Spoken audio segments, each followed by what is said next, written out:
Bismillahirrahmanirrahim. Assalamu alaikum to all my dear students. This is your lesson number 1, week 1, from chapter nutrition, book page number 229 to 236. So students, the contents of today's lesson is objectives, holozoic nutrition, human digestive system, recapitulation, and then assignment. So the objectives of today's lesson is, after completing this lesson, you will be able to define holozoic nutrition, describe the human digestive system with the help of label diagram. So basically students, as we know कि ये objectives में जितने भी questions आते हैं, definitely ज़्यादातर जो सवाल होते हैं वो इसी रेफरेंस से पूछे जाते हैं कि होलोजैक न्यूट्रिशन पे या तो नोट पूछ लिए जाते हैं या तो डेफिनेशन पूछ ली जाती है। क्योंकि हम ये टॉपिक को रिपीट कर रहे हैं, रिवाइज कर रहे हैं, तो ये ऑलरेडी जो है, तभी मैंने आपको पहले से इसके क्वेश्चंस बताना शुरू कर दिए। और इसके इसके रेफरेंस से, इस चैप्टर से बहुत सारे एमसीक्यूज आते हैं जो इंशाल्लाह आज के असाइनमेंट में आपको वो एमसीक्यूज दिए जाएंगे और आप वो प्रैक्टिस करके फिर मुझे सेंड करेंगे। Okay, so first of all, what do you mean by holozoic nutrition? Basically holozoic nutrition की क्या डेफिनेशन होगी? Holozoic nutrition is a type of process by which the complex, large size, insoluble and non-diffusible polymeric organic compound change into simple, small, soluble and diffusible monomeric compound. तो एक ऐसा process जिसमें large size का molecule छोटे size में convert होता है, insoluble soluble चीज हो जाती है, नॉन डिफ्यूजिबल डिफ्यूजिबल में कन्वर्ट होता है, और पॉलीमेरिक मोनोमेरिक कंपाउंड में कन्वर्ट हो जाता है। That type of nutrition is called holozoic nutrition. और स्टूडेंट, यू कैन से, जो माउथ के थ्रू इनटेक करते हैं ऑर्गेनिज्म, उन्हें आप कहते हैं holozoic nutrition. As we know, there are different type of animals according to the mode of their nutrition. Some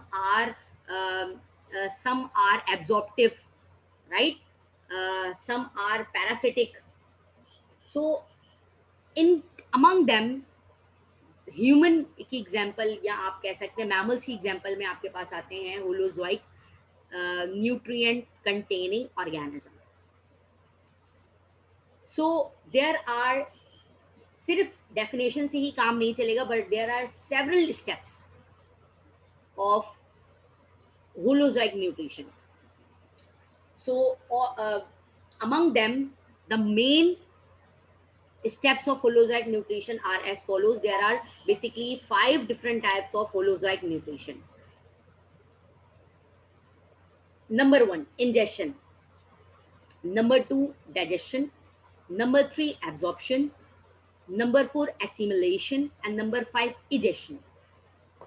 Ingestion basically is a process in which intake of the food, like holozoic nutrition जो आपके पास है, वो basically मैं आपको पहले बता चुकी हूँ, it's a type of nutrition जिसके माउथ के थ्रू फूड जो है वो इंजेस्ट किया जाता है। तो इंजेक्शन का मतलब है basically intake of the food. अब डिफरेंट ऑर्गेनिज्म डिफरेंट टाइप से इनटेक करते हैं, सब माउथ से नहीं करते हैं।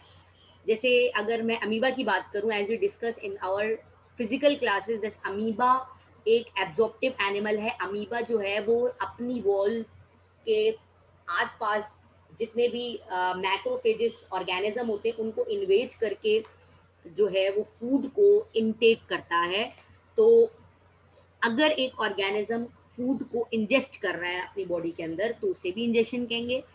लेकिन अगर वो माउथ के थ्रू इंजेस्ट करेगा तो वो आपके पास कहलाएगा होलोजोइक न्यूट्रिशन। तो होलोजोइक न्यूट्रिशन के रेफरेंस से हम बात कर रहे हैं, तो उसका फर्स्ट स्टेप है इंजेक्शन। जब एक फूड इंजेस्ट कर लिया जाता है तो फूड आपके पास अभी नॉन सोल्यूबल है, लार्ज साइज है, पॉलीमेरिक है, नॉन डिफ्यूजिबल है। लेकिन अब ये डाइजेशन के प्रोसेस से जो लार्ज ऑर्गेनिक मॉलिक्यूल हैं जो हमने डाइट से या फूड से इनटेक किए हैं, that will convert into a simpler absorbable form. Then the third is step is absorption. Absorption is basically a process of digested absorbable form of food through various methods for further use. Absorption एक ऐसा process है, अब जो digest food हो गया है, अब वो फूड, डाइजेस्टेड फूड बॉडी के अंदर एब्जॉर्ब हो। And we also know that these food provide us energy in the form of ATP. तो absorption is very necessary. If the digestion जो है वो प्रॉपर प्रॉपरली परफॉर्म हो रहा है लेकिन एब्जॉर्प्शन नहीं हो रही, तो आपके बॉडी टिश्यूज को एनर्जी नहीं मिलेगी. Then assembled. असेंबल्ड का मतलब है, as we know the human body की लेंथ, साइज कितनी डिफरेंट मौजूद है, तो हर एक एक पार्ट में from organ to body cells assembled होना जरूरी है. कौन सा? जो फूड एब्जॉर्ब हो चुका है. So assimilation is basically a transportation or the process of utilization of absorbed food to meet energy requirement of the body to perform all metabolic functions.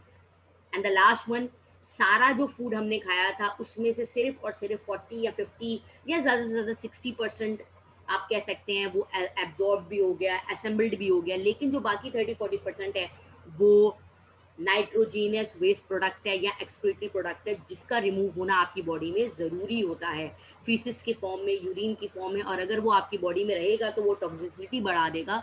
So the last step is also a very important step for holozoic nutrition. It is the removal of excretory waste material in the form of feces, in the form of urine outside of the body through anus. Now, students, moving toward the human digestive system. So, human digestive system is basically consists of two major parts. Again, in this digestive system, okay, one more thing, human digestive system is a tube-like digestive system. Hopefully student आप साथ साथ lecture note भी कर रहे होंगे, सिर्फ बैठ के या लेट के इसको सुन नहीं रहे होंगे, बल्कि आप इसको जो प्रॉपर तरीके से नोट करेंगे ताकि आपको आसानी हो जाए इस टॉपिक को याद करने में. तो human digestive system is a tube like digestive system. Tube like क्यों कहा गया है? क्योंकि it start from mouth and end into anus. Proper tube like structure है, तो दैट्स व्हाई इसे ट्यूब लाइक डाइजेस्टिव सिस्टम कहते हैं. So human digestive system consist of two major parts. One is mouth, then esophagus, then stomach, then small intestine, then large intestine. And with the major organs, there are some accessory organs. Accessory organ means companion organs: liver, gallbladder, and pancreas. So these three are the accessory organs, and these are the major organs. First of all, moving toward the mouth. Mouth is the first part of the digestive system, the entry point of the food for the holozoic nutrition. So in the mouth, we have chemical digestion as well as mechanical digestion. Chemical digestion takes place by salivary glands, by saliva, and mechanically it digested by teeth. So teeth is used for cut, tearing, and crushing and grinding the food. And as we know that we have four types of teeth in our mouth: incisors, canines, premolars, and molars. Then salivary glands. Salivary glands is basically where we have three different type of glands, as we discussed in our labs also, right, students? So salivary glands basically क्या produce करते हैं? They are going to produce and secrete saliva in the oral cavity. And what is the function of saliva? Saliva food को moisture करता है, moisten करता है, नरम करता है. सलाइवा में एक एंजाइम मौजूद है जिसे कहते हैं टाइलिन एंजाइम. और स्टूडेंट आपको अच्छी तरीके से याद है कि ये हमने प्रैक्टिकल भी परफॉर्म किया था. Ptyalin, effect of ptyalin on carbohydrate और ऑन स्टार्च, जो कि एमाइलेज कार्बोहाइड्रेट को किस में कन्वर्ट करता है? एमाइलेज में करता है. ठीक है, तो स्मॉल अमाउंट की जो स्टार्च है वो इधर ही डाइजेस्ट हो जाती है, यानी कि 2 to 3% starch convert into polysaccharides, and starch is a type of carbohydrate. So mechanical digestion mouth में होती है and increase the surface area for faster chemical digestion, क्योंकि अब हमने फूड को उसको तोड़ दिया है, क्रश कर दिया है, अब वो इजीली केमिकल, और उसमें पानी भी यानी कि सलाइवा की फॉर्म में लिक्विड भी ऐड कर दिया मॉइस्चराइजिंग. अब फूड जो है वो आगे ट्रांसफर होगा in the form of bolus. Mouth के फौरन बाद a tube which connecting the mouth to the stomach. Stomach आपको पता है आपका abdominal cavity में मौजूद है, तो माउथ और स्टमक के दरमियान में जो ट्यूब है that is called oesophagus, that is running through the thoracic cavity. So what is the location of oesophagus? It lies behind the windpipe trachea. The trachea has an epiglottis preventing food from entering the windpipe. The epiglottis is a dead-like structure which prevent the food from entering the wind pipe. Wind pipe में inter होने से बचाता है, क्योंकि अगर आपका food wind pipe में inter हो गया तो डेफिनेटली आपका सांस बंद हो सकता है, आपको जो है वो खांसी हो सकती है, और खांसी बेसिकली उससे कफिंग इसलिए होती है ताकि वो बाहर आ जाए वापस से। तो basically moving the food to the oesophagus while swallowing, जैसे ही हम निगलते हैं उसको तो वो ओसोफेगस से मूव होता हुआ, ओसोफेगस में कुछ और नहीं हो रहा, सिर्फ और सिर्फ एक ट्रैक है, उसमें एपिग्लोटस भी मौजूद है जो कि ट्रैकिया से एपिग्लोटस को डिफ्रेंशिएट कर रहा है ताकि वो मिक्स ना हो जाए, फूड जो है वो सांस की नाली में ना चला जाए। एंड अगेन जब वो ना जाएगा तो ऑलरेडी वो स्वेलोइंग करता हुआ स्टमक में चला जाएगा।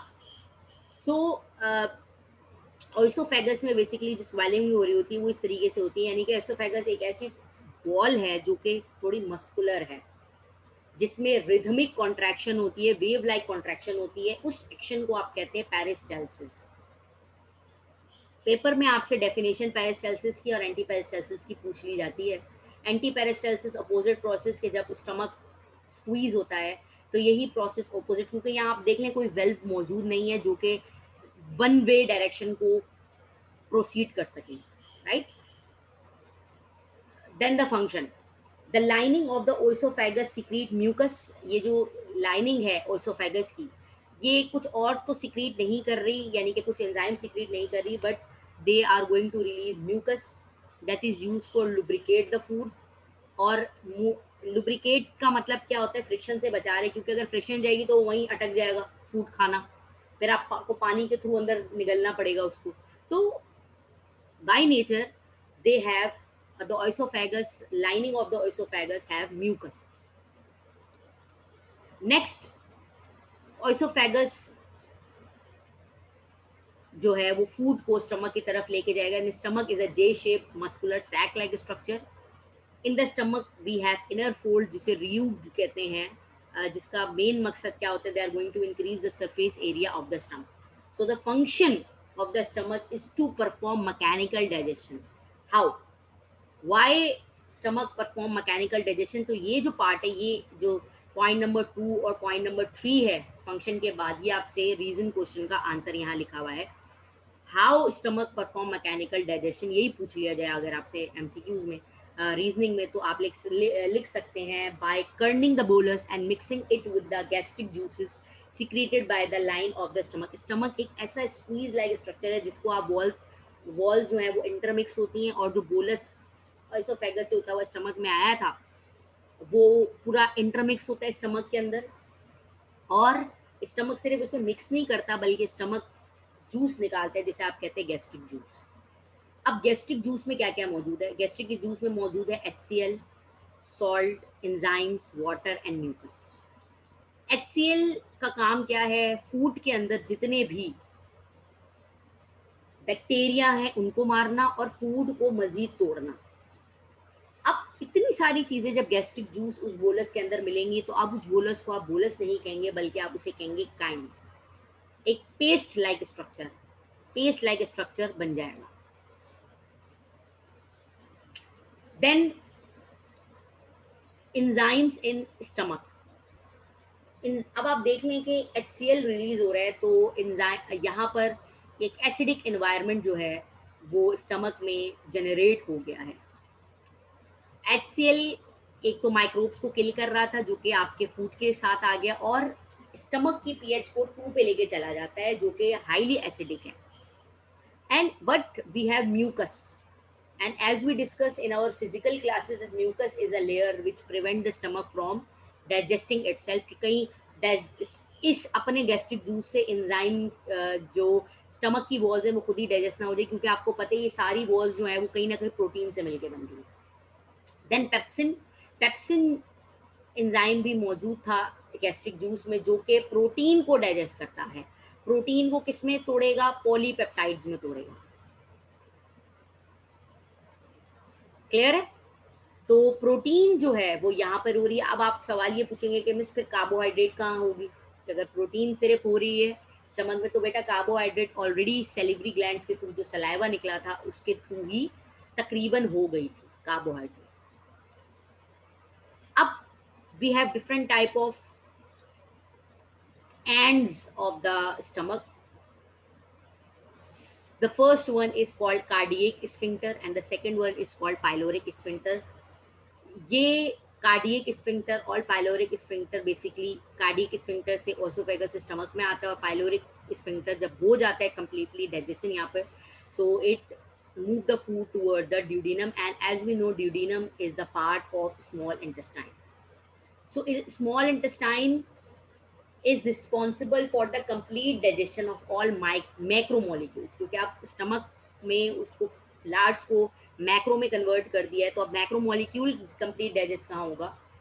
स्मॉल इंटेस्टाइन में, लाइक ग्लूकोज, वही सवाल जो कार्बोहाइड्रेट थोड़ा डाइजेस्ट तो माउथ में हो गया था, बाकी कहाँ होगा? स्मॉल इंटेस्टाइन में होगा। Glycerol, fatty acids means lipids, amino acids, वो जो प्रोटीन ने पॉलीपेप्टाइड में कन्वर्ट किया था, तो पॉलीपेप्टाइड अमाइनो एसिड में कब कन्वर्ट होगा? स्मॉल इंटेस्टाइन में होगा। और न्यूक्लियोटाइड्स, ये तमाम प्रोडक्ट्स जो हैं यहाँ पर कंप्लीटली डाइजेस्ट भी होंगी और एब्जॉर्ब्ड भी हो जाएंगी। Then as we know the small intestine, आपने प्रीवियस क्लासेस में पढ़ा हुआ है, it consist of 3 parts, duodenum, jejunum and ileum. Duodenum is the first part, jejunum is the second part and ileum is the third part. So duodenum U shaped है, जिसकी length approximately stomach से अगर आप देखना शुरू करें तो 30 centimetre है। This area completes most of the digestion process. तो स्मॉल इंटेस्टाइन में भी किस एरिया में कंप्लीट डाइजेशन होती है? वो होती है ड्यूडेनम में। एंजाइम्स कुछ सिक्रीट होते हैं उस ड्यूडेनम में, गॉल ब्लैडर और पेनक्रियास, ठीक है, यानी कि स्मॉल इंटेस्टाइन की अपनी वॉल्स कुछ नहीं रिलीज कर रही, पेनक्रियाटिक डक्ट के थ्रू पेनक्रियास से जो लिक्विड है वो आ रहा है, पेनक्रियाटिक जूस आ रहा है, और गॉल ब्लैडर से का जूस आ रहा है, जिसकी वजह से जो डाइजेशन है वो ड्यूडेनम में होती है।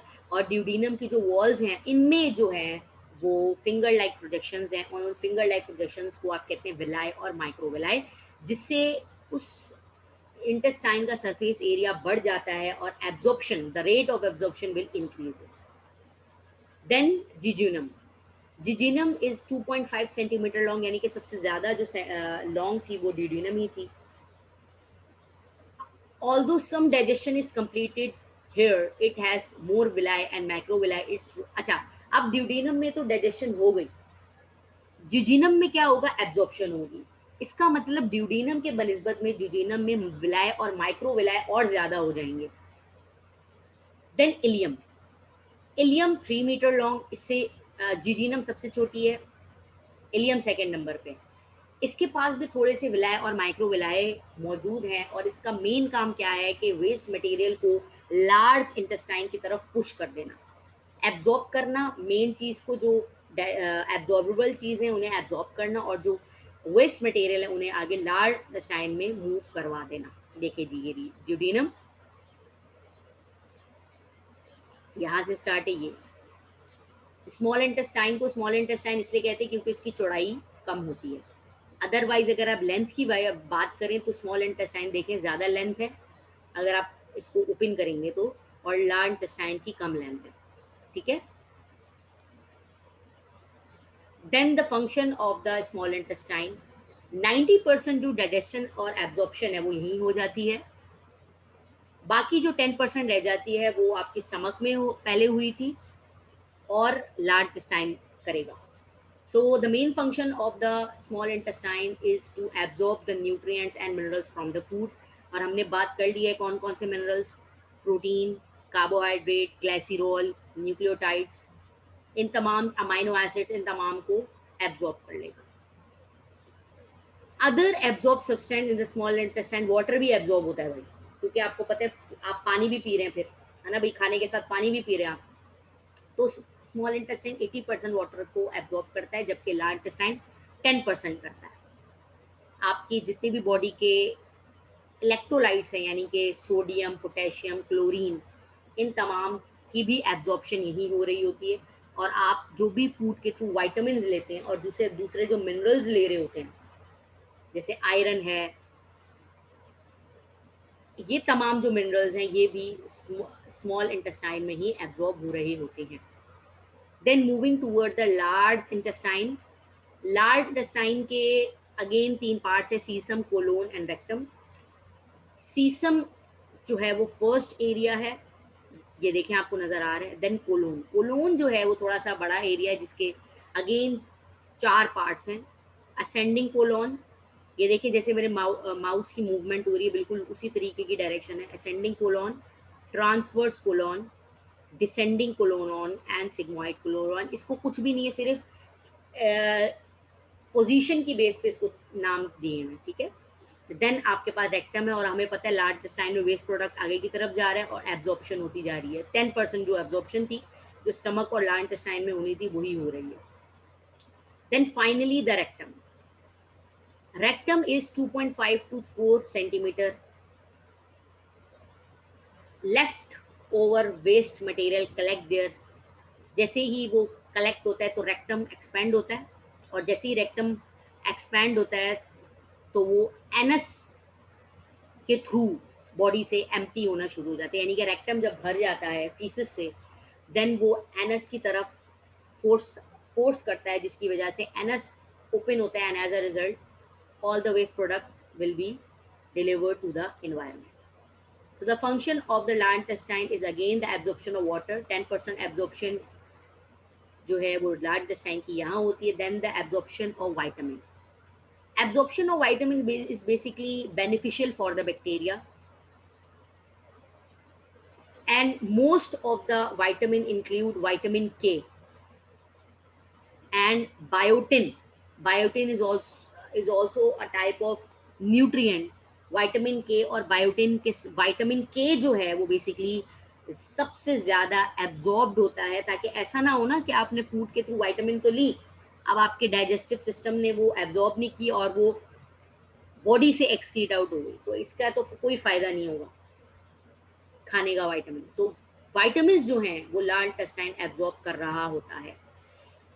जो एसिडिक इन्वायरमेंट स्टमक के थ्रू प्रोड्यूस हुआ था, वो एसिडिक इन्वायरमेंट अब लार्ज इंटेस्टाइन में रिड्यूस होना शुरू होगा, रिड्यूस करेगा। क्यों? फैटी एसिड्स की वजह से। क्योंकि आपको पता है लार्ज इंटेस्टाइन में फैटी एसिड्स, फैट्स जो है वो फैटी एसिड्स में अपने आप को कन्वर्ट करते, तो फैटी एसिड्स की जो एब्जॉर्प्शन है वो लार्ज इंटेस्टाइन में होगी। तो जब तक फैटी एसिड जब तक लार्ज इंटेस्टाइन से गुजरेगा, वो तब तक उस फूड के अंदर की जितनी भी एसिडिटी थी उसे जो है वो कम कर देगा और पीएच को मेंटेन कर देगा। एंड अगेन लार्ज इंटेस्टाइन को कौन प्रोटेक्ट कर रहा होता है? A protective layer that is called mucus, ताकि ऐसा ना हो कि जो हार्म, आपको पता है आपकी बॉडी के जितने भी हार्मफुल बैक्टीरिया फूड के थ्रू आ जाते हैं, वो भी आपके एक्सक्रीटिव प्रोडक्ट के थ्रू बाहर निकलते हैं। तो अब वो बैक्टीरिया आपकी बॉडी में घूम रहे हैं, कंटेमिनेटेड फूड क्योंकि आपने इंटेक किया था, कंटेमिनेटेड वाटर आपने इंटेक किया था, तो अब जो वो बैक्टीरिया आपकी बॉडी में घूम रहे हैं, तो वो ऐसा ना हो ना कि आपकी इंटेस्टाइन से पेनिट्रेट करते हुए आपके सिस्टम में इंटर हो जाए। तो म्यूकस जो है वो बचाती है कि बैक्टीरिया बॉडी में एंटर ना हो जाए, कोई जो एसिडिटी है या कोई भी हार्मफुल मतलब एक प्रोटेक्टिव लेयर प्रोवाइड करती है म्यूकस, ठीक है, ताकि उसकी वॉल्स को भी नुकसान ना पहुंचे और कोई बैक्टीरिया पेनिट्रेट, माइक्रोब्स पेनिट्रेट करके उस आपकी बॉडी में एंटर ना हो जाए। Then we have different type of accessory organ. Accessory organ is the supportive organ which is not the part of digestive system. Liver, gallbladder and pancreas. Liver is 1.5 kg. This is a liver. कलेजी जिसे कहते हैं। Liver bile juice produce करती है, और bile juice produce करने के बाद उसको गॉल ब्लैडर में स्टोर करवा देती है। तो ये मैंने कॉलेज में भी बहुत बार ये बात क्लियर की थी कि गॉल ब्लैडर बाइल जूस खुद नहीं बनाता, बल्कि लिवर बनाता है बाइल जूस और उसे स्टोर गॉल ब्लैडर में कर देता है। बाइल जूस एक ग्रीनिश येलो पिगमेंट है जो कि बाइल पिगमेंट और बाइल सॉल्ट से मिलकर बना है, और इसका मेन इंपॉर्टेंट काम क्या है कि जो आरबीसीज 120 दिन बाद बनते टूटते हैं ना, टूटते और नए बनते, तो उनको ब्रेक डाउन, ओल्ड आरबीसीज को जो ब्रेक डाउन है वो ये बाइल जूस कर रहा होता है। उसके अलावा डाइजेशन में तो ऑलरेडी इसका बहुत important role.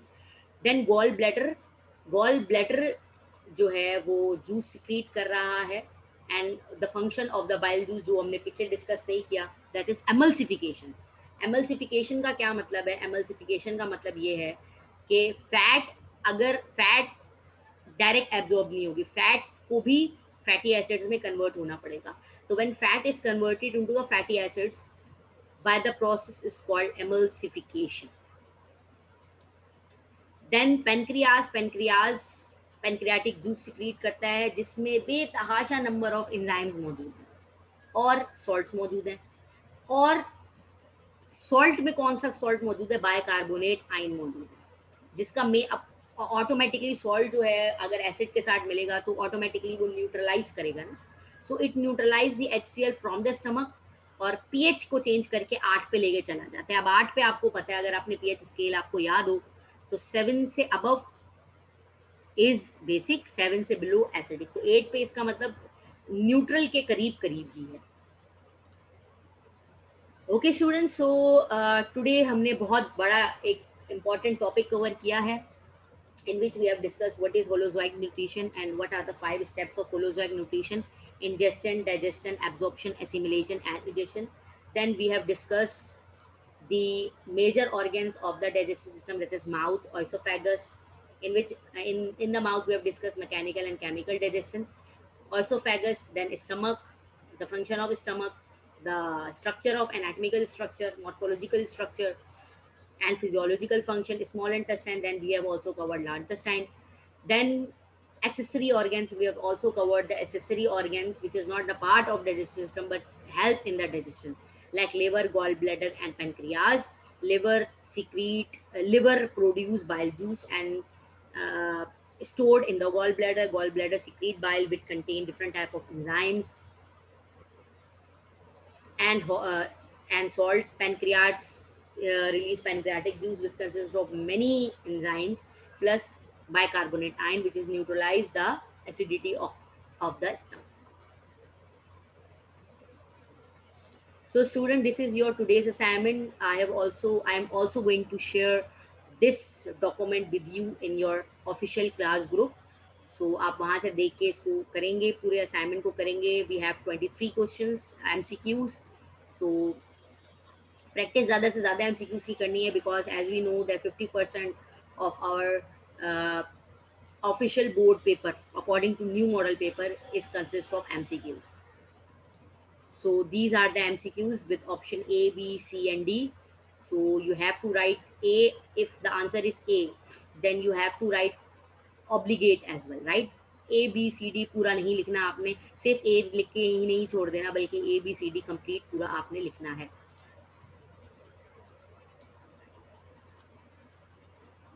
15, then 16, 17, 18, 19, 20, 21, 22, 23. Okay students, so this is all for today. Thank you.